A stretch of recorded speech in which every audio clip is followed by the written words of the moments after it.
kinakabahan ako. Mukhang ba kaya mo yan? Tubig mo. Pampatapang yan. Sige. Ano ba? Sugar! This is going to make me palpitate. Anong palpit? Halika, laktan mo pang inisip. Mahilig po pala kayo sa white roses. Yung dati kong kaibigan, sabi niya, mag-ingat daw ako sa white roses. Mukhang inosente.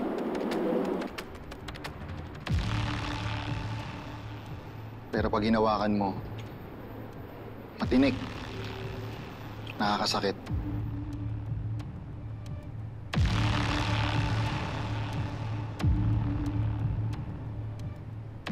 Hindi matutulong ba ako sa inyo? May alam po siya na tungkol sa Ken. Ikaw yung nakakita. Sabihin mo lang yung alam mo. Na.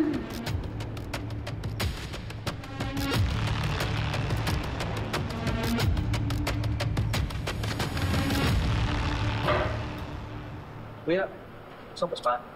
Sir, di ba mainit eh? Pasensya na. Pabilis na lang ha. Ngayon lang, sir. Ayaw gumana ng burner.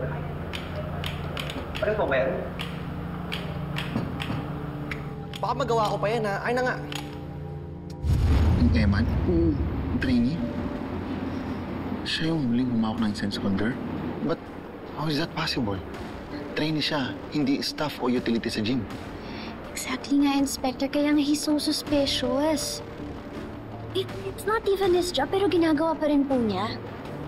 Hindi po kaya na baka it's part of his plan kasi may plano siyang gawing masama kay Zach. Laging napapagdiskitahan yung Eman na yun sa training eh. Pagkatapos nila mong training, lagi kayang bugbog sarado yun. Inspector, I will testify that I am telling the truth. Okay, I was there. I saw him talking to Zach about the incense holder.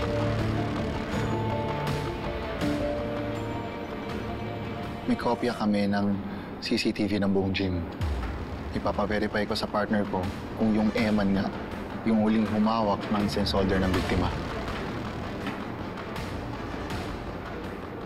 Okay, nasabi. Trabaho hindi mo magawa. Pasensya na, sir. Partner, positive! Si Eman nga yung nag-ayos ng incense holder sa Glass Studio. Andito sa CCTV. At malamang siya na rin yung kumalikot sa lighter ng biktima. Sige.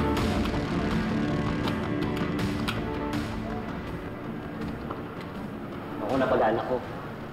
Tanga mo. Pasensya na, sir. May mainit pa to eh. Tanga-tanga ka eh. Pasensya na, sir. Sir,